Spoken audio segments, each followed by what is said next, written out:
तो जय हिंद दोस्तों और जय श्री राम। राम राम, हर हर महादेव। तो हजारों साल के बाद हजारों अनगिनत बलिदान, अनगिनत मृत्यु, समर्पण,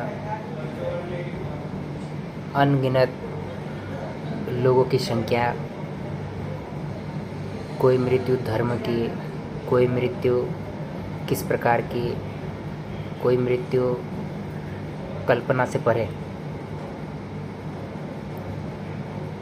और फाइनली एक वो क्षण, एक वो पल जिसका सौभाग्य हमें मिला है।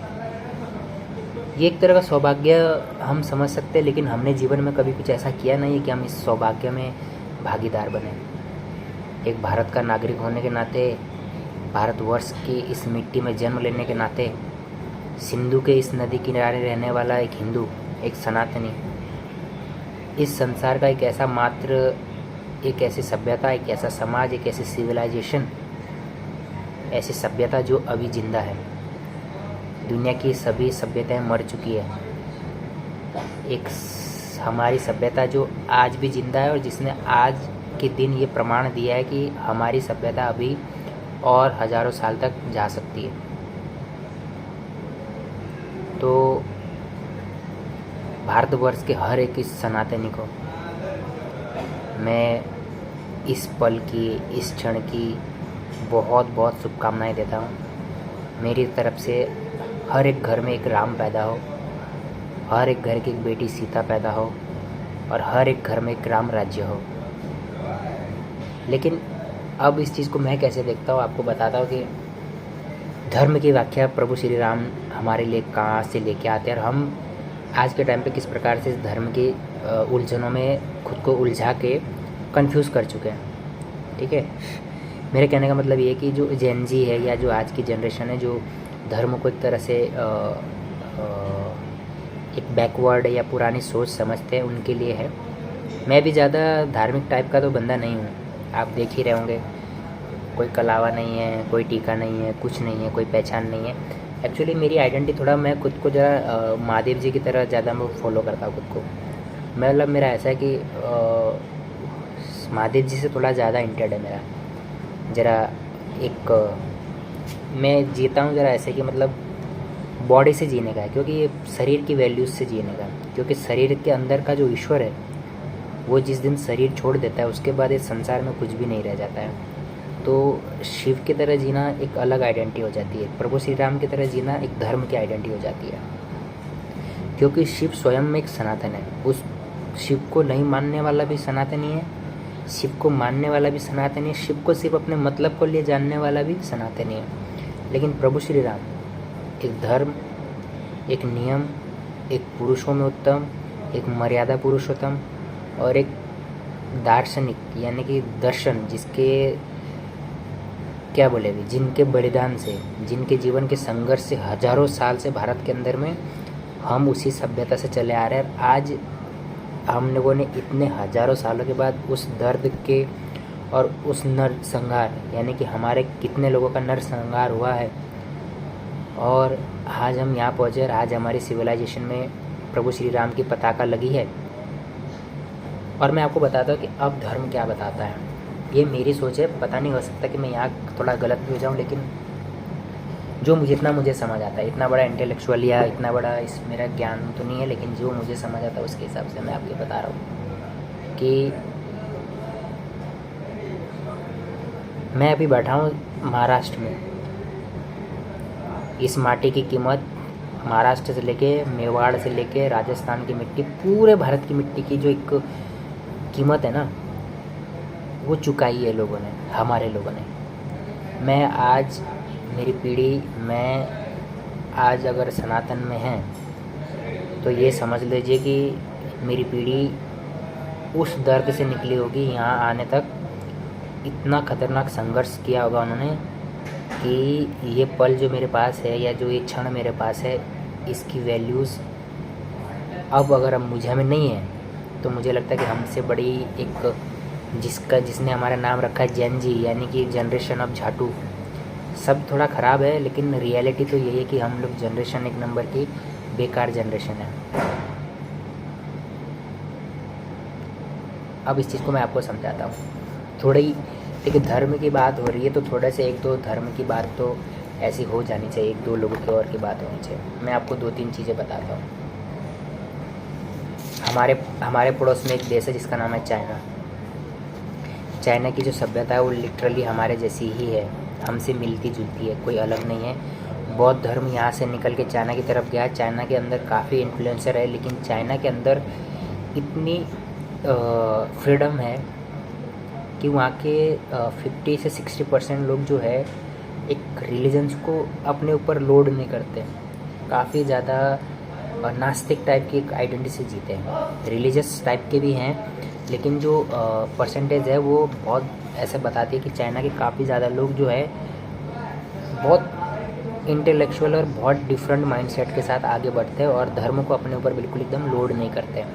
तो ये माना जा रहा है कि चाइना के अंदर में भी लगभग सिविलाइजेशन जो चाइना की थी वो भी अब 30% के आसपास बची है। सिविलाइजेशंस के जो गुण होते हैं, यानी जो रिचुअल्स होते हैं या जो उनकी परंपराएं होती है, उसमें 30% तक की इन्वॉल्वमेंट बची है। यानी कि जो चाइना के लोग हैं वो अपने रिचुअल्स को इतना ही फॉलो करते हैं, ठीक है। उसके बाद आप दुनिया के किसी देश में चले जाओ, क्रिश्चियन कंट्री, उसकी कोई सिविलाइजेशन नहीं है, क्योंकि जो यूनाइटेड स्टेट ऑफ अमेरिका है वो एक आदिवासी समाज यानी कि ट्राइबल्स की एक सिविलाइजेशन थी, जहाँ पर गोरे लोग आके बसे और उन्होंने उनको मारा, उनको मार के अपना घर बनाया, उनको क्रिश्चियनिटी में लाया। जो यूएस है वो बिल्कुल भी क्रिश्चियनिटी में नहीं था पहले। वहाँ की एक लोकल ट्राइब्स हुआ करती थी, हर क्षेत्र की अलग लोकल ट्राइब्स हुआ करती थी, जिनके ऊपर कब्जा करके इन्होंने उनको क्रिश्चियन बनाया। तो अगर देखा जाए तो यूएस अपनी एक ओन आइडेंटिटी नहीं रखता है, ठीक है, इनके पास खुद की आइडेंटिटी नहीं है। उसके बाद कनाडा, यूएस, जितने भी क्रिश्चियन कंट्री, उनमें से लगभग 1-2 कंट्रीज़ है जो अपनी क्रिश्चियन आइडेंटिटी रखती है। बाकी उनमें से लगभग सब अपनी, जैसे हमारे जो टच में रहता है वो फ्रांस, ठीक है, फ्रांस हो गया, रोम हो गया। रोम के अंदर में उनकी सभ्यताएं अभी भी थोड़ी बहुत ज़िंदा है, लेकिन मिडिल ईस्ट इस्लामिक कंट्री जितनी भी है, ये लोग आज भी अपनी आइडेंटिटी को लेके अपने धर्म के हिसाब से, यानी कि अपने धर्म में लिखे गए उन जो श्लोक्स है, यानी कि जो उनके बुक्स में है, उनके जो पवित्र बुक है कुरान, उसके अंदर जो लिखे गए धार्मिक लाइनें हैं, युद्ध करना, एक दूसरे को मारना, अपने पंथ को बड़ा समझना, वो अभी लगातार चालू है। और उनकी अपनी सिविलाइजेशन बिल्कुल भी ख़त्म हो चुकी है। जैसे कि पर्शियन कंट्री को उन्होंने ईरान बना दिया। जो फ़ारसी लोग थे, फ़ारसी पूरे लगभग ख़त्म है उन देशों में। फ़ारसी लोगों का नाम ख़त्म है। एक पूरी कम्युनिटी, एक पूरा ही सभ्यता, पारसी समाज की जो सभ्यता थी वो जोरास्ट्रियन हो गया, पारसी हो गए, ये सभ्यताएं ख़त्म हो चुकी हैं। अब ये जो कुछ बहुत भी बचे होंगे ये अलग अलग देशों में बचे हैं। इनके पास अपनी लैंड नहीं है, अपनी सभ्यता को संभालने के लिए इनके पास अपनी लैंड नहीं है। उसके बाद आ जाते हैं इजिप्ट, सीरिया। आपको पता है कि सीरिया में क्या चलता रहता है, कभी ISI रहती, कभी कुछ रहता है। आज रिसेंटली अभी फिर से वहाँ पर जो भी तख्ता पलट हुआ है। उसके बाद इसराइल के पास अपनी कोई ऐसी हज़ारों साल से उनकी कोई लैंड नहीं रही है, बेघर रहे हैं। तो एक इसराइल जो अपनी सभ्यता को बचाने के लिए अभी लड़ रहा है। उसके साथ बाकी मिडिल ईस्ट कंट्री में जो आप देख रहे हो कि पाकिस्तान और बांग्लादेश, इन दोनों की हिस्ट्री हमसे मिलती है, यानी कि इनकी हिस्ट्री वो है जो हमारी हिस्ट्री है। मगर जो सोचने वाली बात ये है कि पाकिस्तान ने हमेशा अपनी हिस्ट्री को 1947 में ही एक माइंडसेट बना लिया था कि वो अपनी हिस्ट्री को इंडिया से कनेक्ट नहीं रखेगा।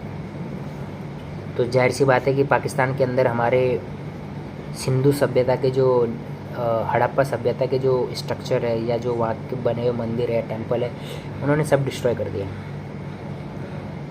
70 सालों के अंदर में पाकिस्तान में गिनती के अब जहाँ पर हिंदू पॉपुलेशन थोड़ी मेजॉरिटी में है या जहाँ पर है वहाँ पर मिलेंगे, वरना पाकिस्तान के अंदर में ये भूत परस्ती वाली चीज़ें वहाँ पे मानना ही ख़राब है।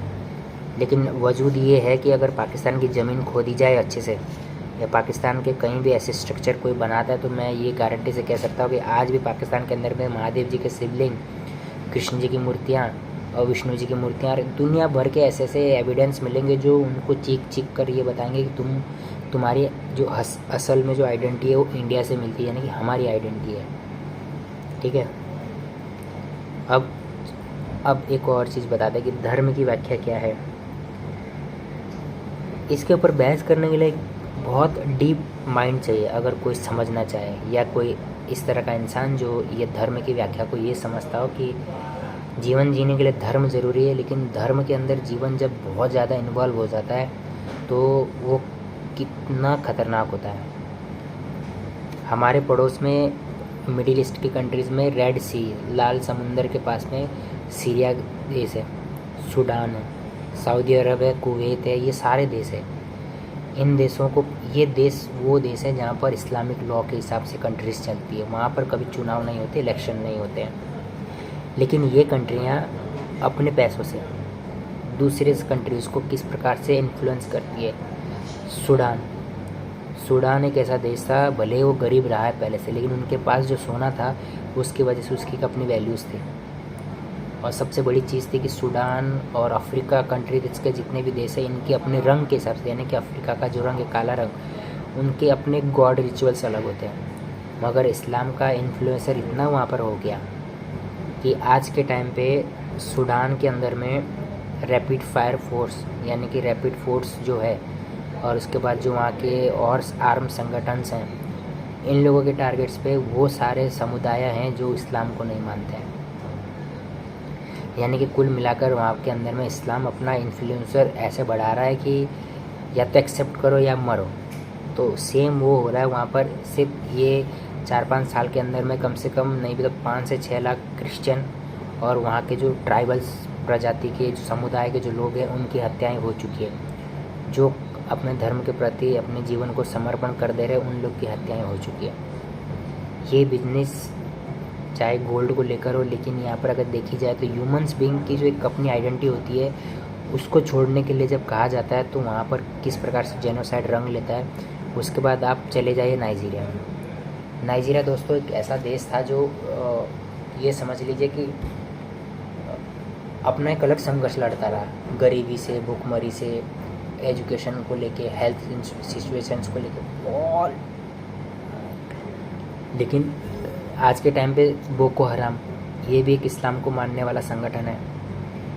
ये एक ही दिन में इसने कम से कम नहीं भी तो पूरे शहर में 10-12 हज़ार लोगों को एक ही दिन में मार डाला, सिर्फ क्रिश्चियन समुदाय के लोगों को।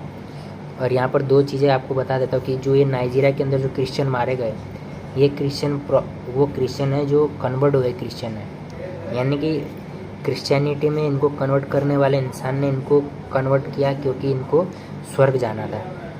इस्लाम के लोग भी कन्वर्ट करते क्योंकि सबको इनको जन्नत भेजना है।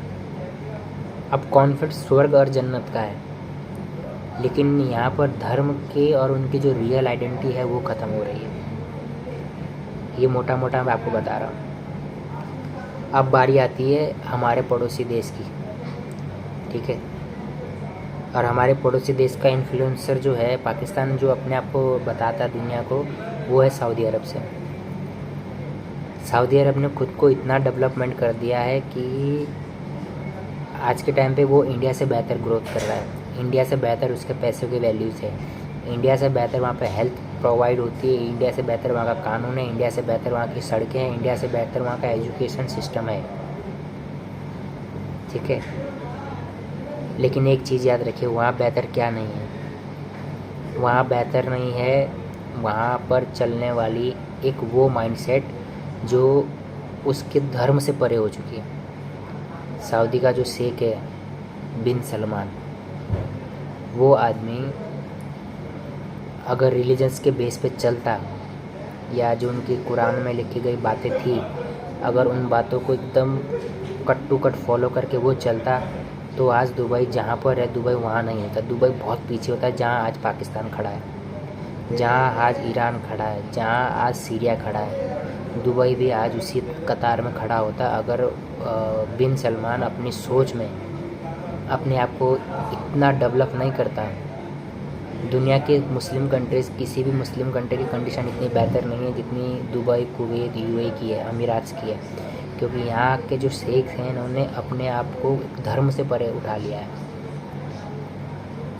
अब आप ये देखिए कि इंडिया के लोग दुबई जाना पसंद करते हैं, वहाँ की लाइफ स्टाइल जीना पसंद करते हैं, जबकि हमारे देश में ना कानून कोई फ़र्क है, रिश्वत लेके काम चल जाता है, लेकिन लोग बेहतर चीज़ें चाहते हैं। अब यहाँ पर एक और चीज़ भी देखिए, इज़राइल और हमास के युद्ध के दौरान दुबई में कोई भी प्रोटेस्ट नहीं कर सकता था फ़िलिस्तीन के समर्थन में, और आज दुबई का बिन शेख जब यूएस के साथ, ट्रम्प के साथ बैठा है, तो वो ट्रम्प से ये कह रहा है कि मुझे सिक्योरिटी चाहिए, मुझे इंटेलिजेंस चाहिए, मुझे एक तरह की इंटेलिजेंस ऐसी चाहिए कि उनको अब अपने देश के अंदर में आने वाले समय के लिए, भविष्य के लिए, जहाँ उसको पता है कि तेल ख़त्म होने वाला है और मेरे देश के अंदर में रेडिकलाइजेशन लोग, यानी कि धर्म को प्रमोट करने वाले सारे संगठन को बैन है। तबलीगी जमात दुबई में बंद है, तहरीक तालिबान से जो भी भारत के अंदर जैसे भी ग्रुप जो होते हैं वो सारे दुबई के अंदर बैन है।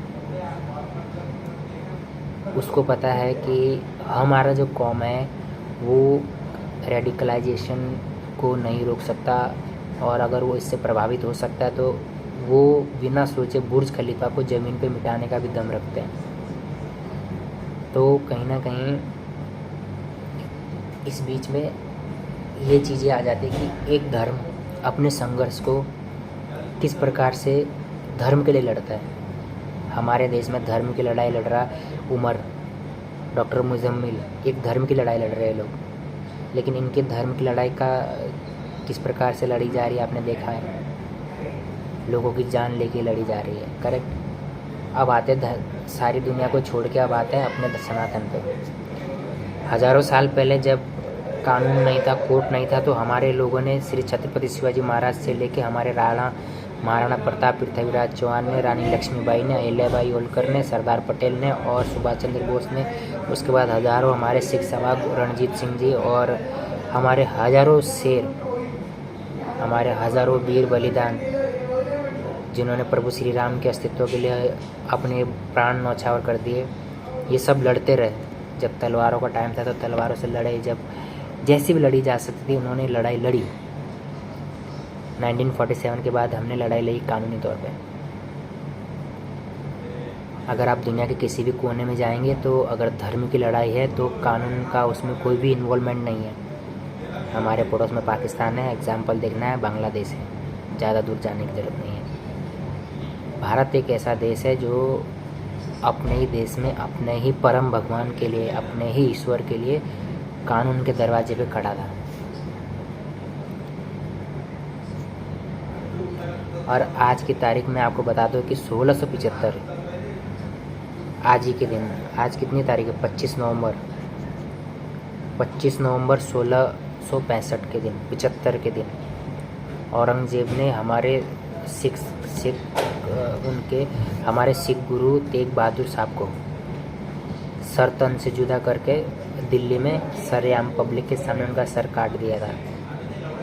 और एक प्राउड वाली बात है ये हमारे लिए कि मोदी जी ने या आरएसएस ने, जिन्होंने भी ये दिन चुना, इतना सौभाग्यशाली दिन है हमारे लिए कि एक तो हमारे धर्म के लिए बलिदान देने वाले गुरु तेग बहादुर साहब का पुण्यतिथि समझ लीजिए आप, आज उनके बलिदान का दिवस है।